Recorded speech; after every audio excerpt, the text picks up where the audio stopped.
Evangelio de Juan, capítulo 5, versos 39 en adelante. Dice la palabra del Señor: escudriñad las Escrituras, porque a vosotros os parece que en ellas tenéis la vida eterna, y ellas son las que dan testimonio de mí. Y no queréis venir a mí para que tengáis vida. Gloria de los hombres no recibo, mas yo os conozco, que no tenéis amor de Dios en vosotros. Yo he venido en nombre de mi Padre, y no me recibís. Si otro viniera en su propio nombre, a ese recibiréis. ¿Cómo podéis vosotros creer, pues recibís gloria los unos de los otros, y no buscáis la gloria que viene del Dios único? No penséis que yo voy a acusaros delante del Padre. ¿Hay quien os acusa? Moisés, a quien tenéis vuestra esperanza, en quien tenéis vuestra esperanza. Porque si creyereis a Moisés, me creeríais a mí, porque de mí escribió él. Pero si no creéis en sus escritos, ¿cómo creeréis a mis palabras?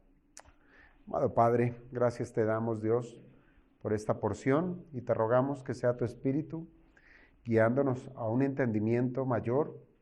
Seguramente ya hemos pasado por este texto, Padre, en muchas otras ocasiones. Pero hoy te rogamos, Padre, que podamos profundizar de una manera en la cual esta porción de la Escritura se clave en nuestro corazón y realmente sea un ancla en la cual nosotros sepamos cuál es el propósito que tiene la Biblia para la vida de cada uno de nosotros. Porque seguramente, amado Dios, hasta el día de hoy hemos hecho un uso indebido de tu palabra. Seguramente la hemos manoseado, la hemos tomado en baja estima. Por eso hoy, Padre, te rogamos primero que nos perdones, Dios, y en segundo lugar que nos permitas tener una nueva oportunidad de poder abrazar este libro como debe ser. Te lo pedimos, Padre, en el nombre de tu Hijo Jesús. Amén. Muy bien, pueden sentarse, hermanos.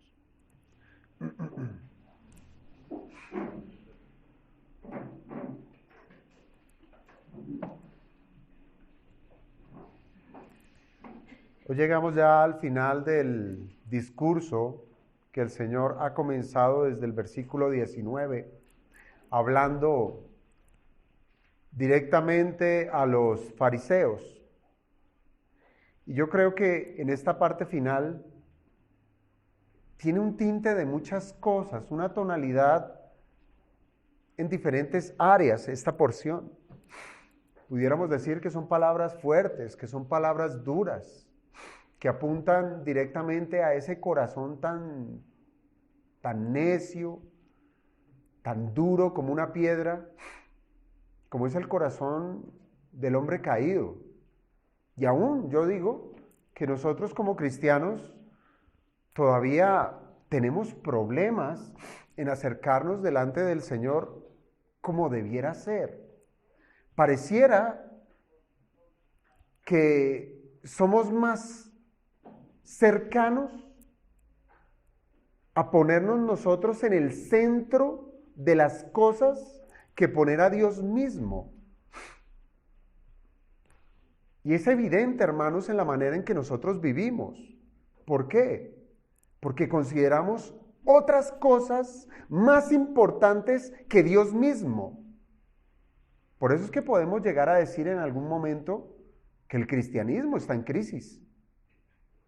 No por Cristo, no por su evangelio, sino por nosotros mismos, que estamos fallando a la verdad. Porque, perdón la palabra, nos hemos vuelto holgazanes en lo que respecta a la religión. Y digo que esta porción tiene diferentes tintes, porque parecieran palabras fuertes, pero también se trata de palabras de aliento, palabras de ánimo, como bien lo dijo el Señor. Estas cosas os he dicho para que ustedes sean salvos. Y yo creo que es un llamado de atención para que nosotros, que andamos tan distraídos en las cosas del mundo, volvamos a poner nuestra mirada en el Señor Jesucristo. Y en lo que tenemos hoy, amados hermanos, yo creo que no hay nada más desalentador para una persona. Y es que aquello que en lo que tanto confiaron se convierta ahora en su propio acusador. Usted lo puede pensar, usted lo puede evidenciar en su vida, que usted haya confiado tanto y tanto en algo o en alguien o en alguna práctica, algún rito, qué sé yo, que allí está su confianza y que después le digan o esas mismas prácticas o esa misma persona en la cual usted confiaba ahora se vuelva contra usted y levante su dedo y le acuse. Pues bien, esta es la situación de los judíos, que tenían tanta confianza en su religión que ellos no se dieron cuenta que lo que Dios alguna vez les había encomendado, y esto es su palabra, no la entendieron. Y aún así, ellos estaban confiados en que lo que hacían estaba bien. Miren ese mérito que tuvo el pueblo de Israel. A ellos se les dio los oráculos de Dios, se le dieron los profetas, se le dieron las escrituras, se le dieron todo el conocimiento que el Señor quería hasta ese instante que el hombre pudiera tener para que el hombre buscara y encontrara al Dios verdadero. Y ya para finalizar el discurso del Señor, donde, como hemos visto, Él ha estado dando respuesta a la incredulidad de los judíos acerca de su identidad divina. Y recuerden que lo primero que ha hecho nuestro Señor Jesucristo es traer evidencias de por qué Él es Dios. Y a esto le sumó los testimonios de Juan el Bautista, sus propias obras y el testimonio del Padre. Ahora el Señor parece que cambia su postura, ¿sí? Cambia su postura de argumentar su condición divina para hacerles ahora ver a los judíos su condición espiritual. Una condición que no les permite ver la verdad. Y claro que el Señor, hermanos, en la primera venida, en su primera venida, Él no vino a condenar a nadie. Y muestra de ello es este discurso. En las palabras del Señor se muestra ese grado de condescendencia que Él tuvo. Y hermanos, piénsenlo, es una condescendencia que no tiene límites. Piénselo así. ¿Cómo es posible que Dios, entronado en las alturas, por encima de toda la creación, el Dios invisible, el Todopoderoso, ahora se digne a venir en medio de los hombres? Que venga a nosotros, que somos criaturas caídas, y viene para hablarnos de quién es Él. ¿No creen que eso es condescendencia? Él no lo necesitaba. Él no tenía por qué hacerlo, pero lo hizo. Ahora bien, nosotros como seres humanos nos bastaría ver la creación. Y así lo presenta el apóstol Pablo en la carta a los Romanos. Nos bastaría solamente con ver la creación para confirmar que hay un Dios todopoderoso, un Dios que es sabio, que está por encima de todo lo creado. Pero nosotros los hombres hemos tropezado, ¿sí? Somos torpes, una torpeza tal que nos impide reconocer al Creador en la majestad de su creación. Como ven, hermanos, el problema no está en Dios. El problema está en el hombre. Y así es que en esa situación caída, en ese problema de la humanidad, que si Dios hubiese decidido en su voluntad no hacer nada, actuaría en justicia. Porque lo que somos como seres caídos, recibiríamos lo que, por causa de nuestro pecado, lógicamente sería nuestra retribución, la muerte, la separación de Dios. Pero Él no actuó de esa manera. En su corazón dadivoso estuvo encarnarse en la persona de nuestro Señor Jesucristo. Y esto hace que la encarnación de Jesucristo sea un acto completo, perfecto de misericordia. ¿Y esto por qué? Porque la creación misma no puede transmitir la esperanza de la salvación para los hombres. No lo puede. Solamente nos muestra al Creador, pero no nos muestra la solución a nuestra naturaleza caída. Ahora, ¿cómo Dios iba a hacer para hablar al corazón muerto de un hombre? Bueno, lo hizo hablando como hombre. Lo hizo usando palabras de hombres. Lo hizo trayendo testigos para que hablen de su Hijo Jesucristo, revelando que Él es el Salvador de la humanidad, que viene en el nombre del Padre. Pero le agradó a Dios que estos testigos que estuvimos explorando la semana pasada quedaran por escrito, para que los hombres tuvieran una lámpara que alumbrara su condición caída. Hermanos, la palabra de Dios, la palabra escrita de Dios, compiló los testimonios de los cuales el Señor Jesucristo ya habló. En la palabra de Dios nosotros encontramos las palabras de Cristo, encontramos las obras de Cristo, encontramos el testimonio de los mensajeros de Dios, encontramos el testimonio del Padre.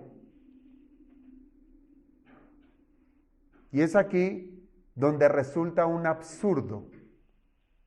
Y es que los judíos que tenían las Escrituras, ¿sí?, a ellos se les dio las Escrituras, pero a la vez parecía que desconocían las Escrituras. Y de esta manera, hermanos, el Señor termina este discurso comprobando que ellos habían pasado muchas veces estudiando la Biblia y aún así eran ciegos y eran sordos a los testigos que allí hablaban de la gloria de Cristo. Por tanto, sus acercamientos a las Escrituras no les resultó en ningún provecho para sus almas. ¿Lo pueden ver, hermanos? Hombres dedicados a estudiar la Biblia. ¿Y en qué les resultó? En nada. Esto es una advertencia muy seria. ¿Por qué?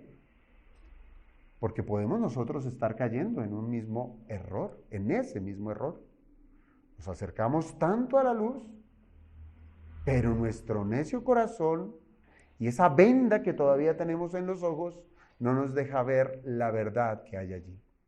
Hermanos, el pasaje de hoy revela lo que hay en el corazón. Óigame bien a esto.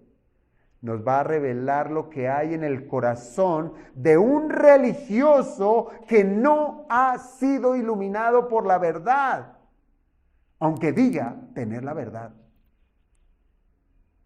Piensa en aquel día cuando el Señor nos llame a su presencia. Adelantémonos a los hechos. Que puede ser hoy. Puede ser en este mismo instante. Hoy nos puede llamar el Señor a su presencia. Y usted, confiado en su cristianismo, se presenta delante del Padre.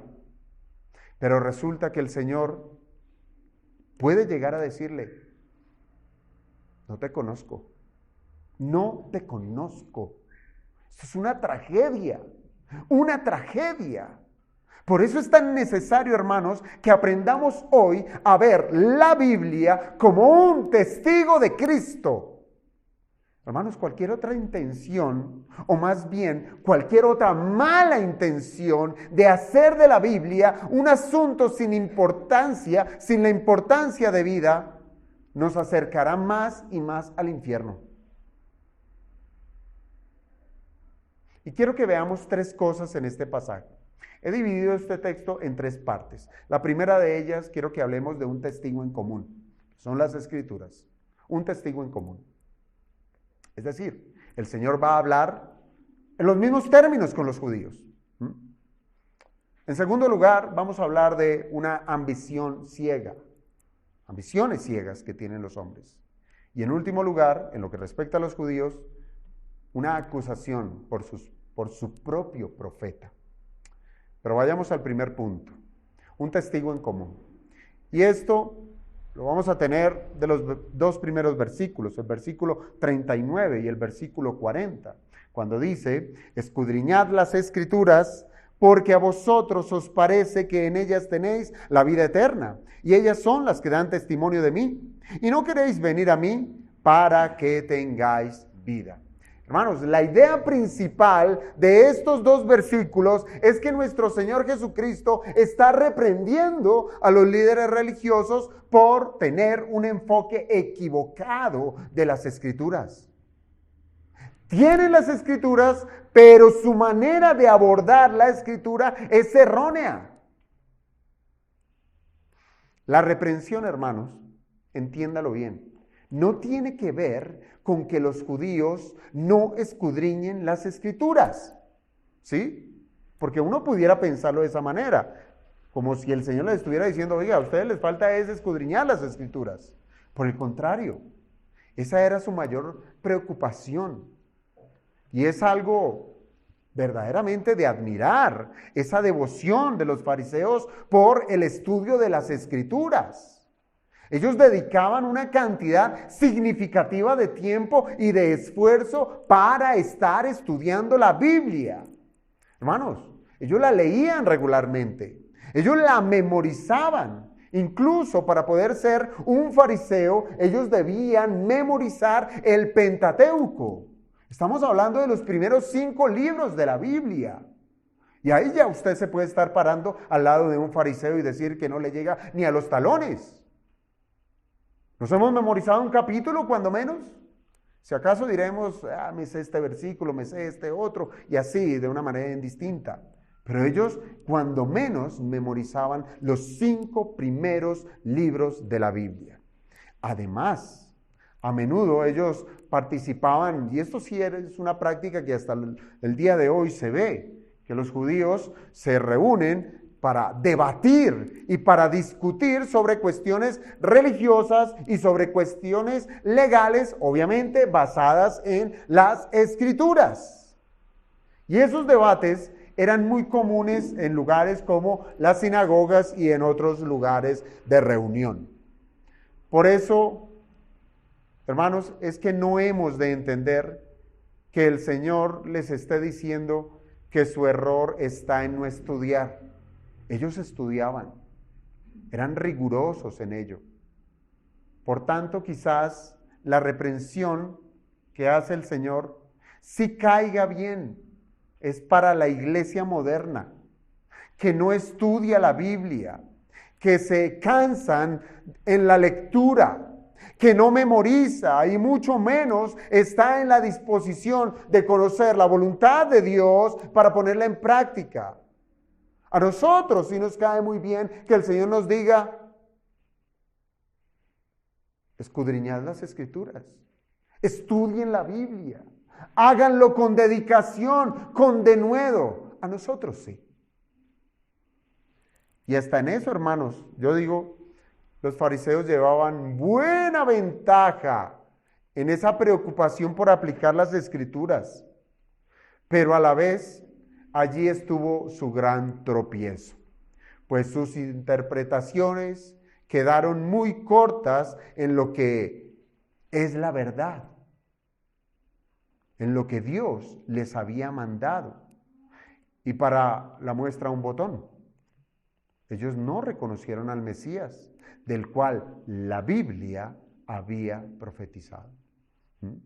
estudiaban la Biblia, dedicados a la Escritura, pero no reconocieron al Mesías. Es decir, la aplicación, la interpretación para aplicar las Escrituras, allí fallaron. Entonces, el Señor les está diciendo que, aunque ellos estudian y aunque ellos conocen las Escrituras con gran detalle, ellos no reconocen que las Escrituras testifican, son un testigo acerca de la persona de Jesucristo. El Señor les está diciendo, ustedes no se dan cuenta que la Biblia que tanto estudian, hablan de mí. Y no solamente de mí, sino que yo soy el único camino que ofrece la vida eterna. Y allí hay una situación. Lo más seguro es que en la religión judía, esa religión se convirtió efectivamente en actos mecánicos, entre ellos estudiar el Tanaj, la Biblia hebrea, y creían ellos que eso les otorgaba vida eterna. O sea, estudiar, leer, memorizar, creían ellos que eso les resultaba en vida eterna. Es como si hoy en día alguien tomara un libro de, qué sé yo, cálculo diferencial, y por el hecho de leerlo una y otra vez, él dijera, con esto yo me voy a convertir en un científico virtuoso de la NASA. Y eso no es así. Eso no es así. ¿Cuántas personas sobre esta tierra, piénselo, han tenido una copia de la Biblia en sus manos y aún así sus vidas reflejan que son verdaderos hijos de las tinieblas? Esto es una realidad. Hay quienes se han retado incluso a leer la Biblia una vez cada año y aún así desconocen la verdad. Es decir, no conocen a Cristo. Y esto es que han hecho de la Biblia un rito más, que se suma a su religión muerta. Y esto es porque están buscando de manera incorrecta la bendición de Dios. Hermanos, muchos con la Biblia buscan pasajes donde se les prometen bendiciones materiales o bendiciones que levanten sus trágicas vidas, que sean cambiadas. Otros exageran en sus interpretaciones, pasando de lo espiritual al espiritismo. Esto es real, hermanos. Esto es real. Hoy hay cultos que se dicen cristianos que parecen más un aquelarre. ¿Usted sabe qué es un aquelarre? Es una reunión de brujas. Y eso sucede. Parece más una reunión de brujos con conjuros, Satanás aquí, un demonio, qué sé yo, y no una reunión cristiana. Así es que la intención de considerar las Escrituras como un testigo tiene que ver exclusivamente con el testimonio que se ha de encontrar allí. Es el contenido que hay allí. ¿Y cuál es ese contenido? Es el de Cristo, el dador de la vida. Es por eso, hermanos, que el Señor les insta a estos judíos ¿a qué? A que vengan a Él, a que se acerquen a Él. Por eso el verso 40 dice, y no queréis venir a mí para que tengáis vida eterna. Y tienen la manera, ¿por qué? Porque tienen la Biblia, de la cual testifica de Cristo, y no quieren venir a mí, no me quieren reconocer. En esencia, hermanos, nuestro Señor Jesucristo está llamando la atención sobre la importancia de la fe en Él. Es la fe en Él como el único medio para obtener vida eterna. En lugar, óigame bien a esto, en lugar de confiar únicamente en el estudio de las Escrituras. Cosa que de por sí no está mal, estudiar las Escrituras. Pero confiar que porque yo leo, que porque yo estudio, que porque yo memorizo, allí no está la vida eterna. Estás en Jesucristo. Hay quienes tienen por costumbre, quizás usted lo ha visto, o quizás usted es uno de estos. Y digo costumbre y lo resalto como una tradición de hombres, y es tener en sus salas una copia de la Biblia abierta en uno de los salmos. Particularmente, ¿en cuál salmo? Salmo 23. ¿Cierto? Y aún así, no les interesa saber cuáles son las bondades del buen pastor. No les interesa saber quién es ese buen pastor. No les interesa saber quiénes son los objetos del cuidado del buen pastor. Es un amuleto más, allí abierto, recibiendo polvo, no más. Así es que nosotros, hermanos, podemos decir que las Escrituras sí son un testigo de Cristo. Pero quien salva es Jesucristo. Es Jesucristo.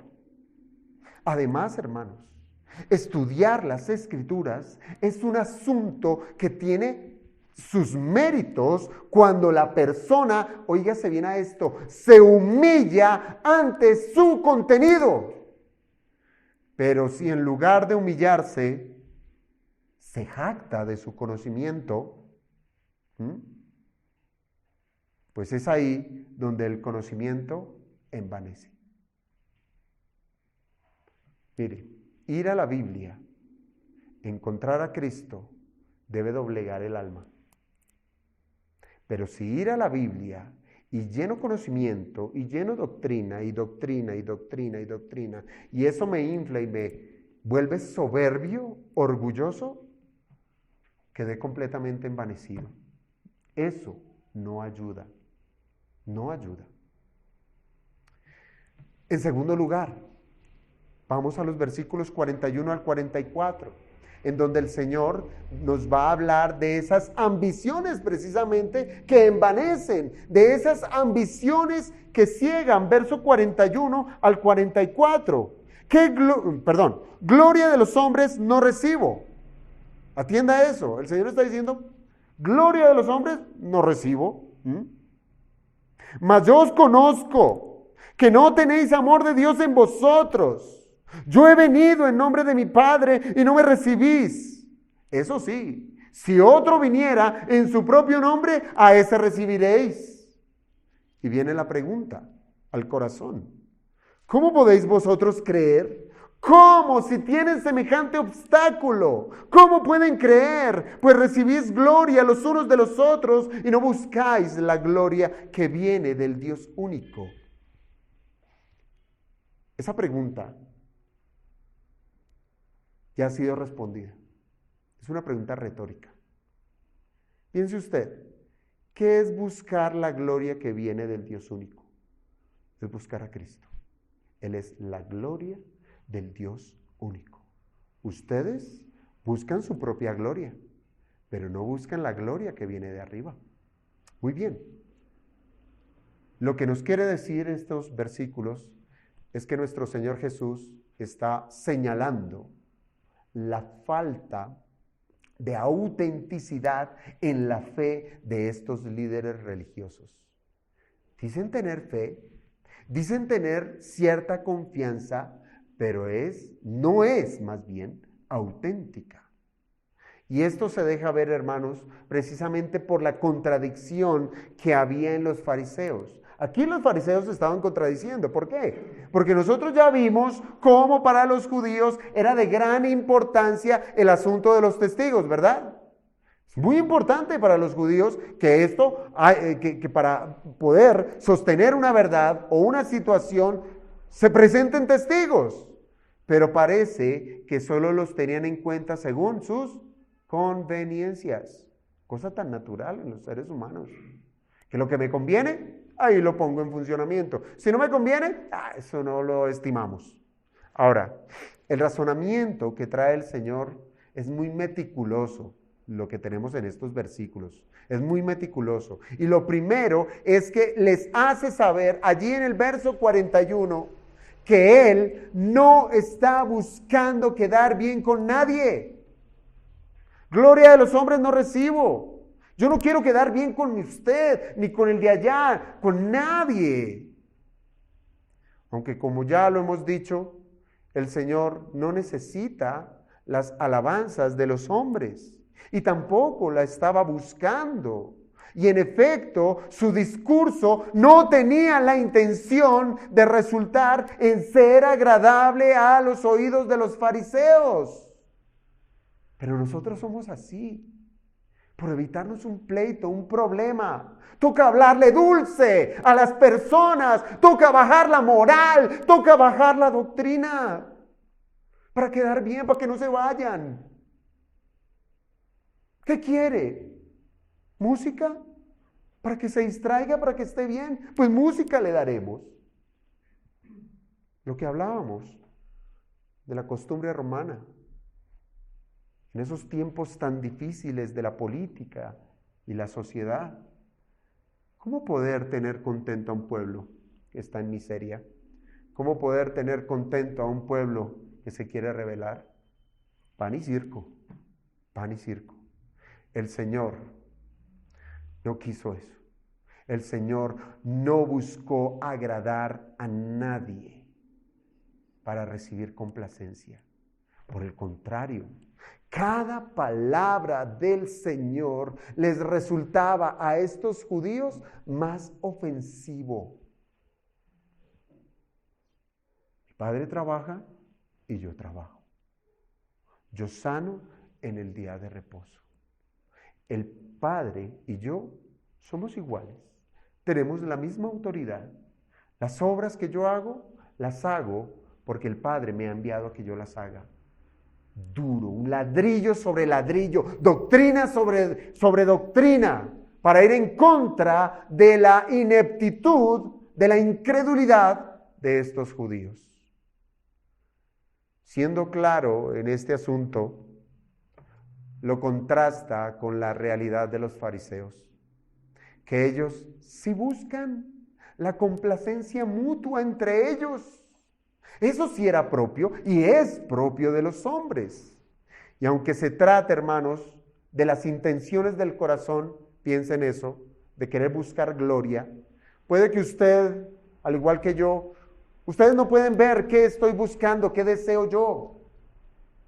Porque eso tiene que ver con mi pensamiento, con mi corazón. Pero aunque se traten de las intenciones del corazón que no son perceptibles a los ojos de los hombres, el Señor, siendo Dios, sí las conoce. Él conoce hasta los más profundos de los pensamientos de cada quien, con tal que deja a estos judíos al descubierto, diciéndoles que ellos no tienen en su corazón el amor de Dios. ¿Cómo podía saberlo? ¿Cómo pudieron recibir este ataque los judíos? ¿Cómo pudo el Señor Jesucristo poder decir algo en la realidad del corazón del hombre? Y esto es porque Él es Dios. Él es Dios. Y Él no se callará en decir qué hay en el corazón del hombre. Aunque estos judíos estudiaban las Escrituras, la realidad es que ellos no amaban lo que allí estaba escrito. No lo amaban. Más bien, no amaban a quien de allí se daba testimonio. Lo dijo el profeta Isaías. He aquí mi siervo. Más bien, es la palabra de Dios en boca de Isaías. He aquí mi siervo, yo le sostendré, mi escogido, en quien mi alma tiene contentamiento. He puesto sobre él mi espíritu. Él traerá justicia a las naciones. ¿En dónde está eso? Isaías. ¿Estaba en el Tanaj? Estaba en el Tanaj. ¿Lo sabían los judíos? ¡Lo sabían ellos! Pero aún así los judíos no amaron a quien el Padre amó desde la eternidad, a su Hijo unigénito. El Señor estaba hablando aquí de su ungido, el Señor estaba hablando aquí de su elegido, aquí estaba hablando de aquel en quien su alma tiene contentamiento, a quien Él ama profundamente. Y los judíos no amaron lo que ama el Padre.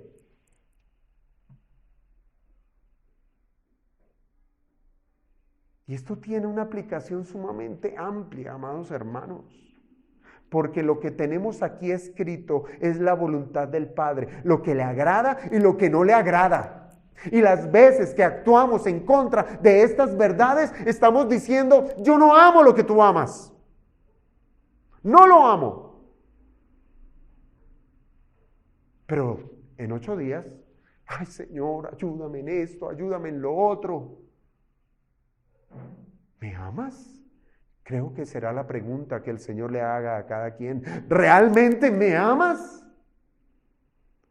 Hermanos, y esta condición de incredulidad es la que les impide reconocer que Jesús ha venido en el nombre de su Padre. Y no le reciben. Pero su ambición por hacerse a un nombre, hacerse de una reputación entre los hombres, no les impedía estar dispuestos a recibir a alguien que viniera en su nombre propio. ¿Qué es esto, hermanos? Ese halago, esas palabras dulces, esas palabras que a uno le gusta que le digan. Por esta razón les digo, hermanos, que las acciones de los fariseos eran inconsecuentes.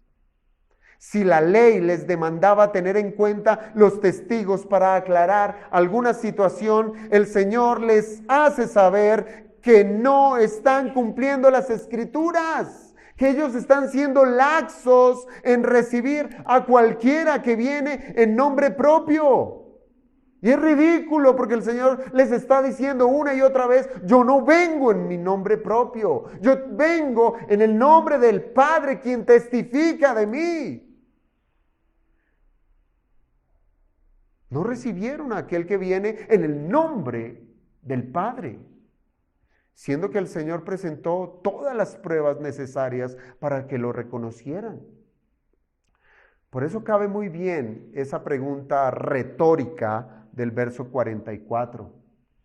¿Cómo podéis vosotros creer? Es una imposibilidad lo que se presenta acá, ¿verdad? ¿Cómo pueden ustedes creer? ¿Cómo? Pues recibís gloria los unos de los otros y no buscáis la gloria que viene del Dios único. Está diciendo, ustedes tienen un tropiezo y ese tropiezo es lo que no les permite creer. Ahora, a esta pregunta la respuesta es más que clara. Los judíos estaban enceguecidos por sus ambiciones. ¿Cuál? La ambición de hallar gloria entre ellos mismos. Entre ellos mismos. Y precisamente, hermanos, esos debates, esas discusiones en asuntos del estudio de las Escrituras resultaba en una oportunidad de mostrarse qué tanto sabían de la palabra de Dios. Ay, sabe, qué inteligente. Mucha teología. Pero mire cómo le respondió el otro. ¡Wow! ¡Qué bueno! Esos son nuestros líderes. Muy inteligentes, muy sabios. Y allí se inflaba el corazón de cada judío, de cada fariseo, porque estaban recibiendo el aplauso de los hombres. Y eso es muy común de la naturaleza humana. Que por el hecho de recibir el aplauso de los demás y esa palmadita en la espalda, que lo que hace es alentar el ego, los seres humanos estarán dispuestos a usar incluso la misma Biblia para hacer de su tarima para que sean vistos por los hombres, sin importar lo que allí se diga, solo para aparentar y ser reconocidos por los que están allí mirando.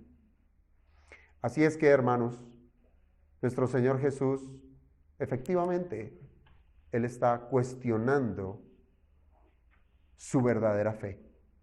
Y les dice que su búsqueda de la aprobación y el reconocimiento de los demás les impide creer en él. Les impide que ellos le reconozcan como el Mesías enviado por Dios. Están embelesados por la colombina que les ofrece este mundo, por ese dulcecito, por ese placer que solo queda en esta tierra. Envanecidos por un nombre, envanecidos por un título, envanecidos por un momento de gloria, de esplendor aquí en la tierra, que no les dejaba ver al Mesías. Hermanos, el estudio profundo de las Escrituras, cuando deja a un hombre en pie para ser visto y aplaudido por otros hombres, difiere de aquel que ha caído de rodillas y se ha humillado al encontrar al Salvador en sus meditaciones. ¿Y esto es por qué? Porque ha hallado la gloria del Padre, ha hallado a su Hijo Jesucristo.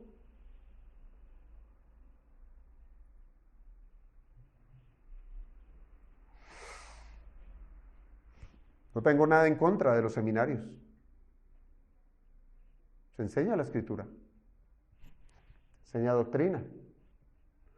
Pero un seminario es frío, calculador, hace académicos, pero no hace cristianos. No los hace. Puede ser formado teológicamente, pero es más frío que un témpano de hielo. Es más, hoy la iglesia también ha abdicado a su autoridad. Ha abdicado a que dentro de la iglesia se formen hombres para enseñar la palabra. Ahora se lo ha dejado a una institución paraeclesial. Responsabilidad de la iglesia, que es columna y baluarte de la verdad.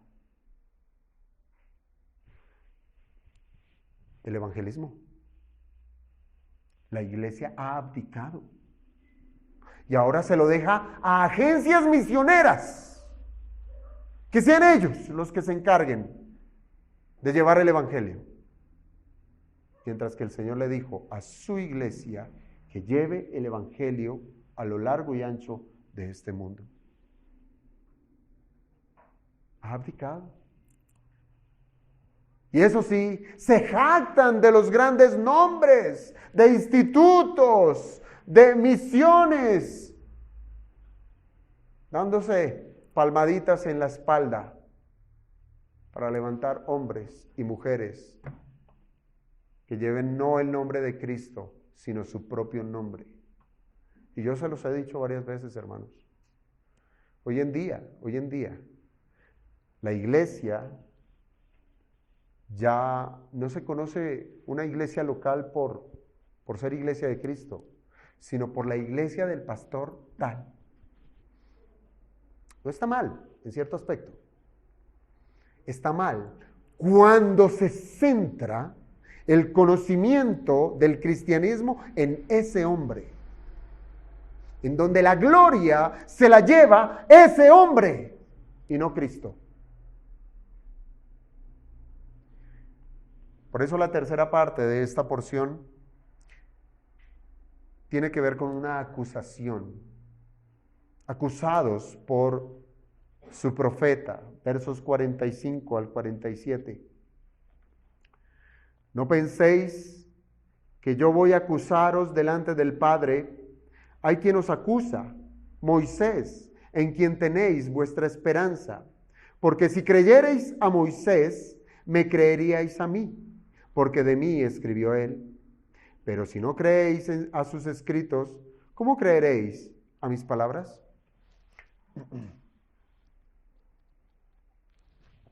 Y es en este preciso instante, hermanos, donde la confianza de los hombres les traiciona. ¿Mm? Les traiciona. Y se convierte ese en su juez. En su juez.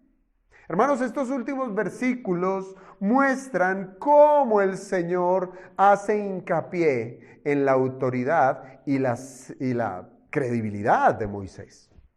No lo está opacando, no, es un testigo. Es un testigo legítimo del Padre, porque el Señor lo eligió para llevar el testimonio de Cristo. Y el Señor está haciendo esto. Exalta, enaltece la autoridad que se le dio a Moisés, su credibilidad en todo lo que escribió y en todos los escritos del Antiguo Testamento. Pero aún así, parece que los judíos no entendieron nada de lo que Moisés escribió. No lo entendieron. Mire, Moisés era un personaje, y es hasta el día de hoy, un personaje muy particular para los judíos. Para el pueblo judío, Moisés ocupa un lugar muy importante y de gran estima para su religión. Prácticamente es considerado uno de los profetas más grandes de la historia judía. Fíjense que Moisés no solamente es ese personaje altamente visible en el libro del Éxodo. Claro, el libertador, el que fue y le puso el pecho allá a Faraón, aquel al que le pidieron agua y él era el que intercedía, etc. Pero no solamente fue ese personaje visible del libro de Éxodo, sino que además fue el escritor de los 5 primeros libros de la Biblia. Esos mismos 5 libros que los fariseos memorizaban. Ellos sabían los escritos de Moisés. ¿Pero qué más escribió Moisés? El Salmo 90, ¿cierto? Y todo esto estaba en el conocimiento del pueblo judío. Bueno, en lo que respecta a estos líderes religiosos. Y aunque los fariseos sabían de memoria estos escritos de Moisés y lo tenían en gran estima, ahora el Señor les dice que ese mismo hombre sería su acusador. Y el argumento es sencillo, hermanos, es sencillo y a la vez es contundente. Los judíos decían creer en los escritos de Moisés y en toda la Biblia. Pero una cosa es lo que se dice y otra verdaderamente es lo que se cree. Una cosa es lo que usted lee y otra cosa es lo que usted cree de lo que leyó. Pues estos judíos no vieron que Dios estaba anunciando desde el Génesis la aparición de una persona que tendría el poder de resolver lo que la ley sacó a la luz, que los hombres son culpables de pecado. Esto es lo que hace el Antiguo Testamento. Está el propósito de la ley y está la expresión futura en promesas, en profecías de una persona que iba a resolver lo que la luz de la ley mostró de la humanidad, que todos son culpables. Hermanos, Jesús afirma que Moisés escribió acerca de él en sus escritos. Y seguramente estaba refiriéndose a ese texto de Deuteronomio. Deuteronomio capítulo 18, versículo 15. Búsquelo en su Biblia. Deuteronomio 18, 15.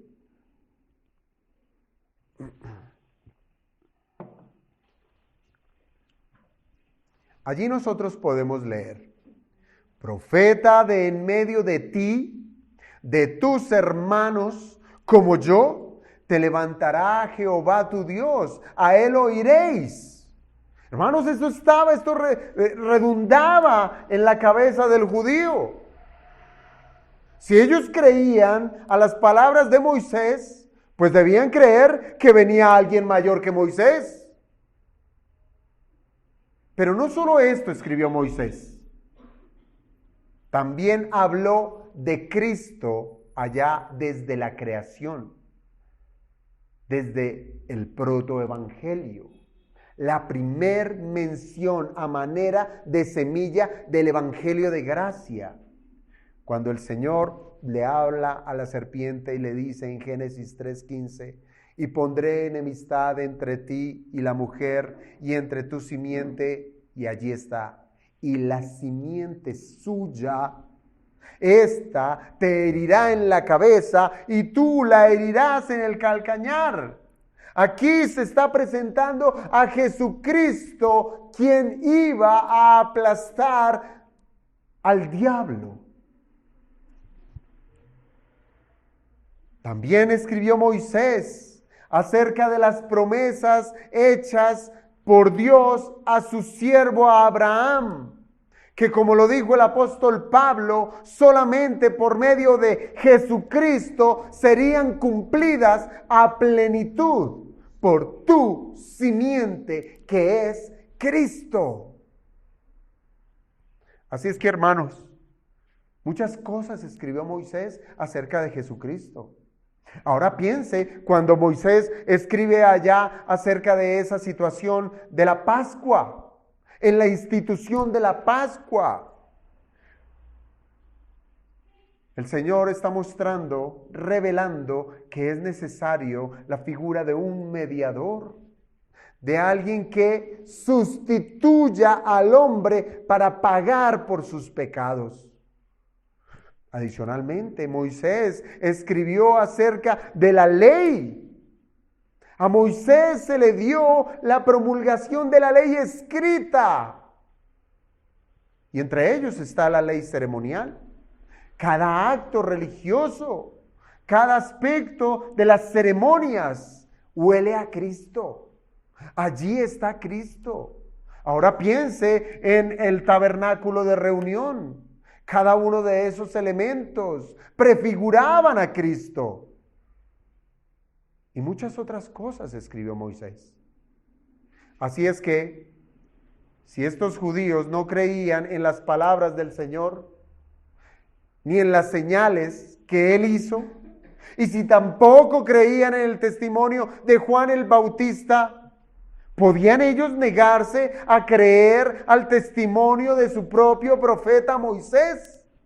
Lamentablemente así lo hicieron. No le creyeron una sola palabra. Los judíos malinterpretaron a Moisés. Lo malinterpretaron. Pues entendieron que la ley mosaica les fue dada para que ellos pudieran justificarse por sí mismos. Cumplan y tendrán vida eterna. Por eso ellos hicieron de todo el sistema de sacrificios y de ofrendas una manera por la cual cada quien podía lidiar con sus pecados. No necesitaban a un redentor, no necesitaban a un salvador. Por el mero cumplimiento de obras, ellos podían alcanzar, según ellos, la salvación. En ese estado, hermanos, de conformidad de sus almas y de falsa seguridad, hubiesen pensado que las palabras de Jesús se trataban de una acusación directa y sin sentido, incluso para ellos. Es decir, ¿cómo nos acusas de esta manera? Pero la sorpresa estuvo en que el Señor les dice que Él no está interesado en acusarlos ante Dios. Yo no los voy a acusar. Siendo que, efectivamente, su incredulidad era muy grave.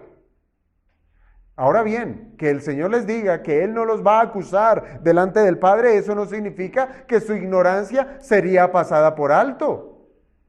Que el Señor en su primera venida haya venido a salvar, no significa que no vaya a haber juicio, sino que para vergüenza de ellos, quien los iba a acusar en ese momento era Moisés.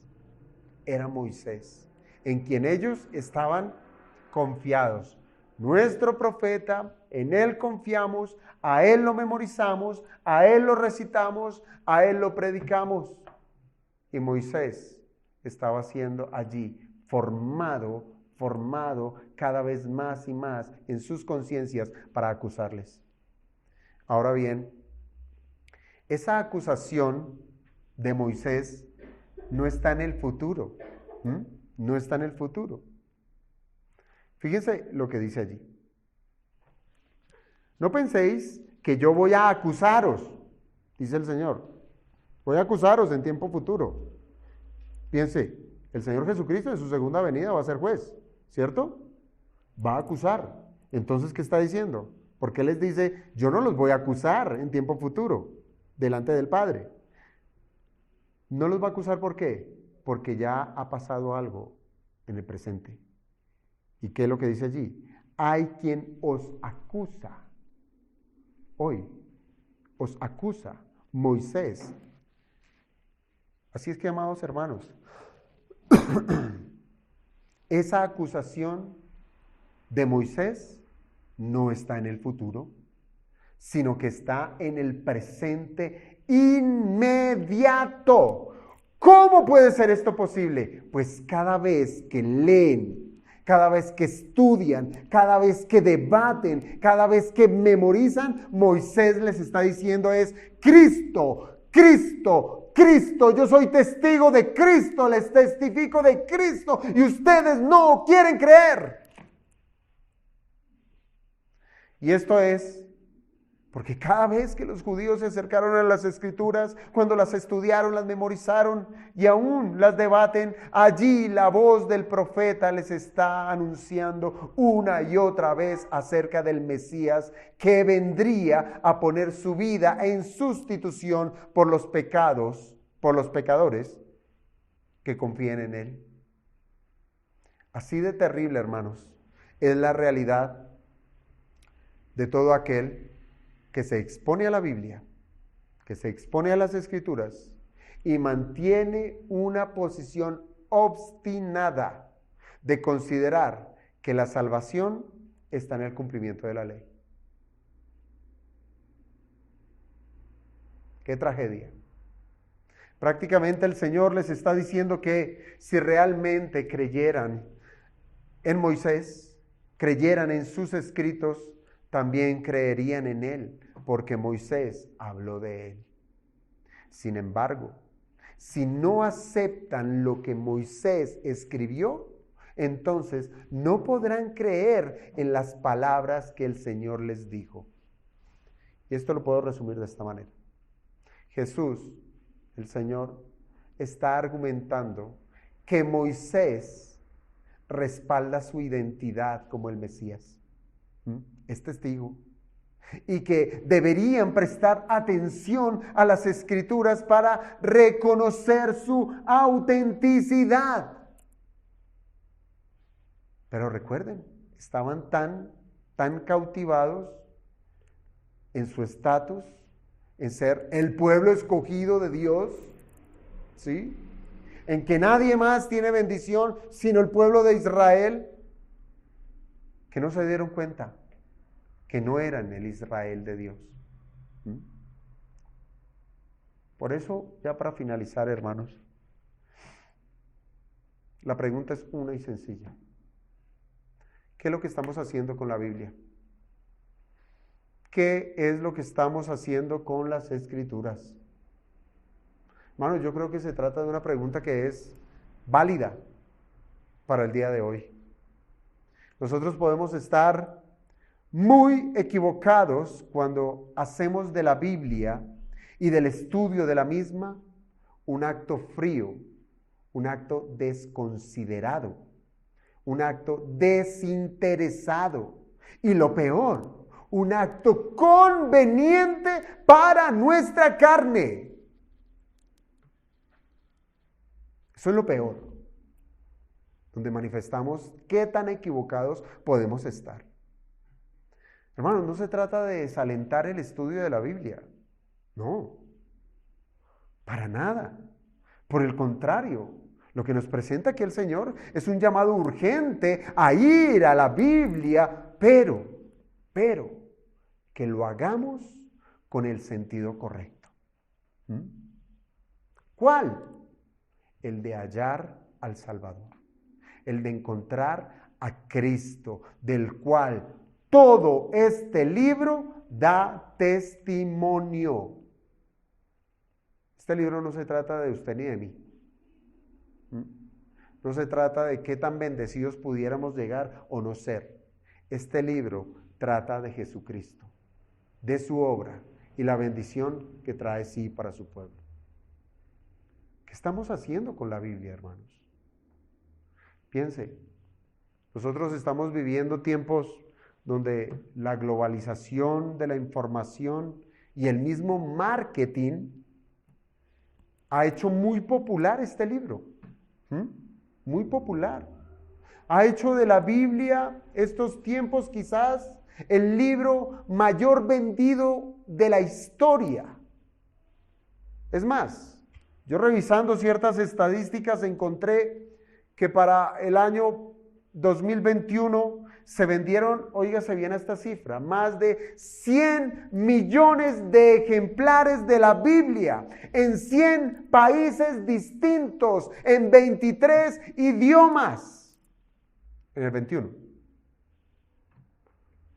Y se hace una estimación que la Biblia se ha impreso es un estimado, entre 2.500 a 6.000 millones de veces en sus diferentes ediciones, en sus diferentes idiomas, incluyendo el braille para ciegos. Libro muy popular. ¿Y qué decir de las Biblias digitales? Todo el mundo puede decir que tiene no solamente una versión, múltiples versiones de la Biblia en sus teléfonos. Y aún así, con la proliferación de la palabra de Dios escrita, ha estado ausente de los corazones de los hombres. El amor del Padre no está allí. En el caso de los fariseos, hermanos, la falla no estaba en la inconstancia, sino en su forma de acercarse a la Biblia. Y se los demostré, ellos eran muy estudiosos, pero el problema estaba en la manera en que se acercaban a la Biblia. Lo hacían de una forma defectuosa, por tanto, su entendimiento estaba completamente distorsionado. Pero nuestro caso puede ser peor. Puede ser peor. ¿Debido a qué? A nuestra pereza. Nos puede mal la pereza, hermanos. Por más de que hoy se diga que la gente trabaja más, eso es mentira. ¿No lo está haciendo nuestro gobierno, reducir el horario de trabajo de, yo no sé, 48 horas a, ¿qué? ¿40 horas? Bueno. ¿Y quería más, cierto, hermano? Pues por eso. Porque estamos actuando en contra de la voluntad de Dios. Porque el Señor dijo, 6 días trabajarás. Y muchos de nosotros trabajamos 5 días. Y el Señor dijo, 6 días trabajarás y harás toda tu obra. Somos perezosos. Somos perezosos. Recórtenos un día. Hay empresas que quieren es trabajar 4 días, ¿cierto? ¿Y qué vamos a hacer con los otros días?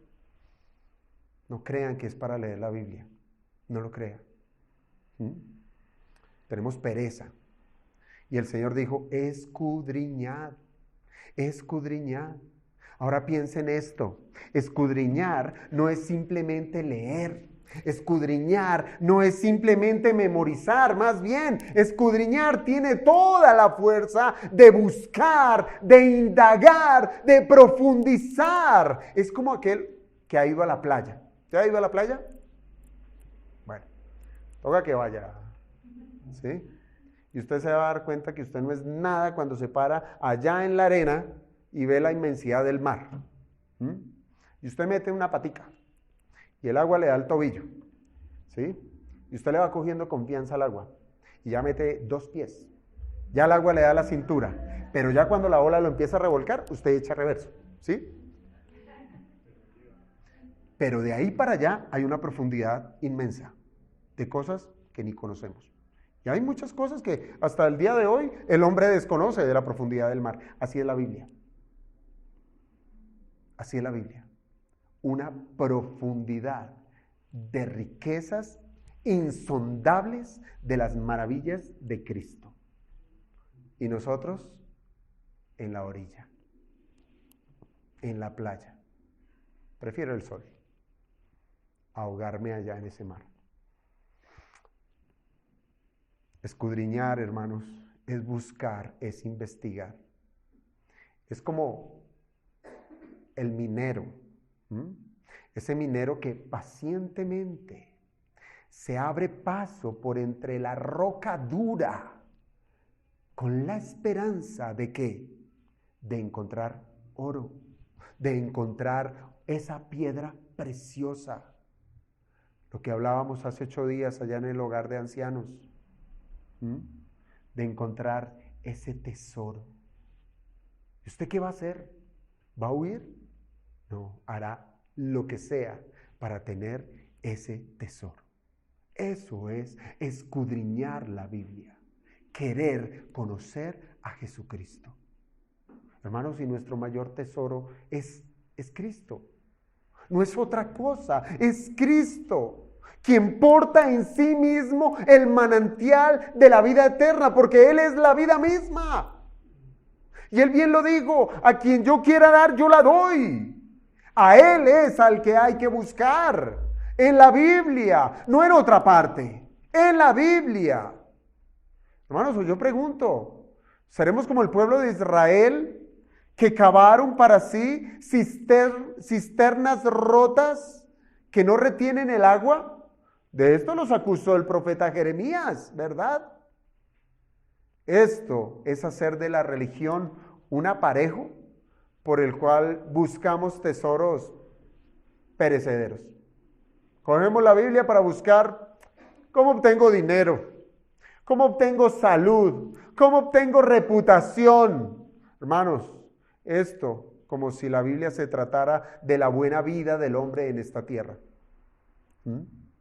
¿Cómo saber vivir sabroso en esta tierra? Hermano, la Biblia se trata es de Cristo y de su maravillosa obra con la cual concede salvación. ¿Qué estamos haciendo con la Biblia? ¿Qué estamos haciendo con este libro? ¿Será que estamos haciendo lo mismo que dijo Spurgeon? Hay tanto polvo sobre las tapas de las Biblias, porque no se usan, que con un dedo se puede escribir fácilmente la palabra condenación. Condenación, porque no leemos la Biblia. Cuando el Señor resucitó, al tercer día, se apareció a sus discípulos, ¿verdad? Y hubo un par de discípulos en particular, y algún pastor decía, y quiero pensar que se trataba de una pareja, de un matrimonio. ¿Se acuerdan de esos discípulos camino a Emaús? Y se encontraron con un forastero, porque no era de esta tierra, era de lo alto, un forastero. Y el Señor se acerca y les dice, ¿qué pasa con ustedes que los veo tristes? ¿No lo sabes? ¿Han matado a Jesús de Nazaret, donde nuestra confianza estaba puesta? Y ya van 3 días. Eso sí hemos escuchado que unas mujeres dijeron que había resucitado. Tristes. Y el Señor, ¿qué dice? Venga, a mi hombro, descansen. No. Les dijo insensatos, y tardos de corazón para creer que todo lo que los profetas han dicho los llevó a la Biblia.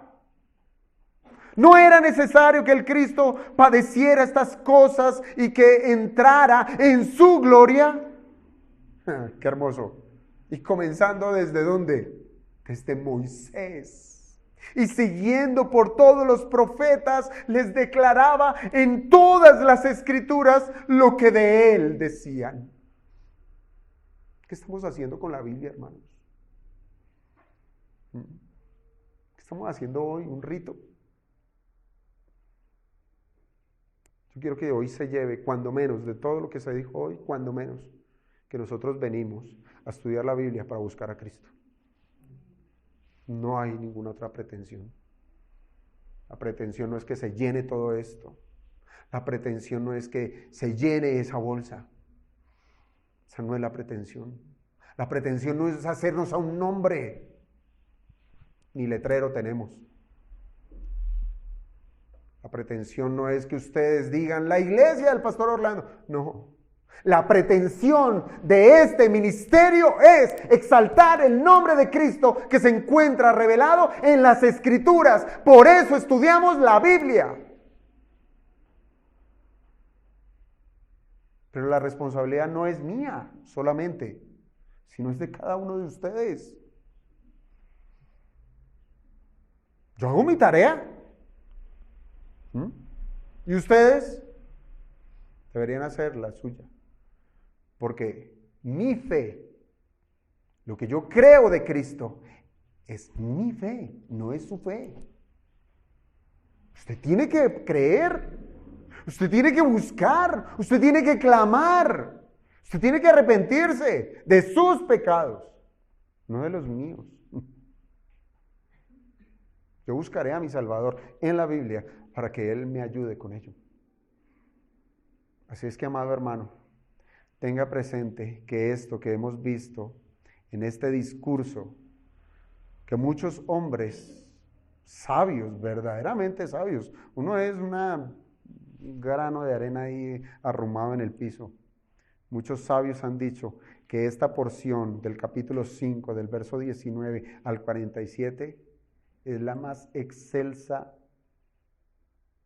doctrina de cristología que podemos hallar, porque el mismo Cristo se está enseñando a sí mismo. Que el Señor nos ayude, amados hermanos.